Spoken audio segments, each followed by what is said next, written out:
Le CF Montréal était de retour en action hier, Roselyne, après une longue pause, mais pas nécessairement pour le mieux, hein? Oui, on était peut-être un peu rouillés du côté du CF Montréal. On affrontait le DC United à Washington et ça a été difficile de suivre le rythme de Washington qui mettait beaucoup de pression en première demi, sans toutefois déjouer le gardien du CF Montréal, Jonathan Sirois. Il a été impressionnant, plusieurs arrêts clés dans le match, mais c'est finalement à la deuxième demi, plus précisément à la 85e minute, que Pedro Santos a trouvé le fond du filet pour donner victoire à son équipe.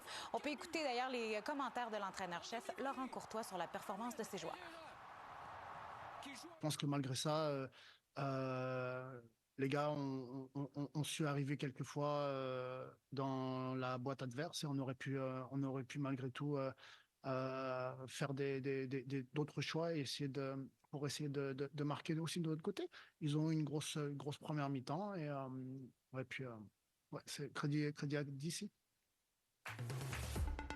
Maintenant, au baseball, les Blue Jays affrontaient les Rays de Tampa Bay à nouveau et c'était une deuxième défaite consécutive qui, pourtant, les Blue Jays avaient dominé à leur première rencontre jeudi dernier. Mais finalement, pour les Rays, Randy Arozarena a cogné un circuit et a produit 2 points. On a tenté une remontée du côté des Blue Jays en 7e manche, mais ce fut trop tard. On a été limité à 6 coups sûrs dans le match pour les Blue Jays. C'est une série de 4 matchs. Les Rays dominent 2-1 présentement et le dernier match sera présenté cet après-midi vers 13h40.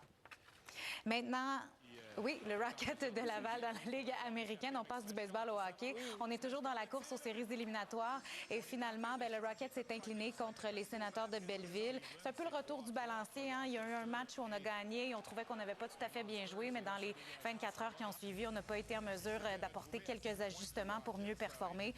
Lucas Condotta et Philippe Maillet ont toutefois marqué pour le Rocket, qui maintient sa 5e place de division, mais les Sénateurs commencent à rattraper la course plateau. Et en tout et pour tout, c'est 125 points pour Connor McDavid, qui est toujours dans la course pour le trophée Art Ross. Oh là là, wow! Merci Roselyne. Plaisir.